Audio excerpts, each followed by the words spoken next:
Oh,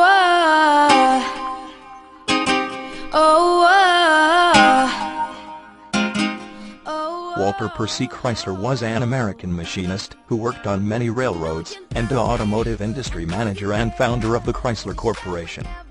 Walter was born in Wamego, Kansas, and was raised in Ellis, Kansas. His father was an engineer for the Union Pacific Railroad.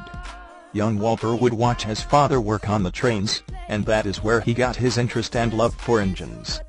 His first job was delivering groceries, where he made less than $1 a week. His first real paying job was as a janitor, where he started earning 10 cents an hour, but then he got a pay cut, so he only made 5 cents an hour, so he could enter a machinist apprenticeship that lasted 4 years. During his apprenticeship, he learned about air brakes before they even used them on trains. In 1897 he moved to Wellington, Kansas, and got a job working for Santa Fe Railroads, where he learned more about engines and cars. And after only working for Santa Fe for a very short time, he was earning the top pay, earning 27.5 cents an hour. In 1900 he married Della Porter, and he took a correspondence class for electrical engineering. And while doing so, he still made the most out of his 90-man crew, at $90 a month. He moved around finding the highest-paying jobs around. At the age of 29, he became a master mechanic, making $140 a month.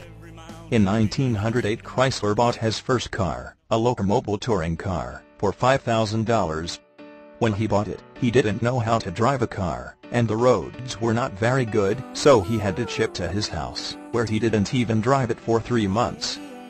He spent these 3 months staying apart every aspect of the car, to find out how it worked. His first time driving the car, he drove the car into a ditch, then later his neighbor's garden. At the age of 34, he bought his second car, a Stearns to Rhea 6-cylinder. At the age of 36 he accepted his first job in the automotive industry, as a manager for Buick, where he made $6,000 a year. While working for Buick, he increased productivity by finding more efficient ways to produce cars, which included removing unnecessary steps from the manufacturing process. To decrease production time, Chrysler implemented the use of spray paint.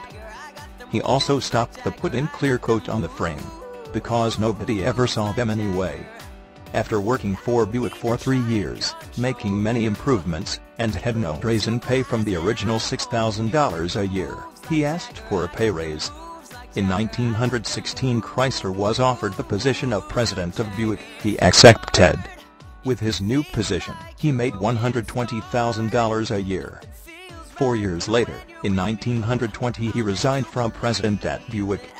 In 1924 Chrysler hosted a booth at the New York Auto Show, where he sparked the interest of a tinker, who ended up financing his project. And 32,000 Chryslers were made, and they were priced at $1,595. This car was one of the few to go 70 mph at this time, and one of the first to have hydraulic brakes and a replaceable oil filter. In May of 1927 Chrysler bought Dodge for $225 million. With this purchase Chrysler's output was drastically increased. On August 18, 1914 Chrysler died. Look into my eyes and I'll own you with the moves like Jagger. I got the moves like Jagger. I got the moves like Jagger. You wanna know how to make me smile? Take control, own me just for the night. And if I share my secret, you're gonna have to keep it. Nobody else can see this. Hey, so watch and learn. I won't show you twice. Head to toe, oh baby, rub me right. And if I share my secret, you're gonna have to keep it. Nobody else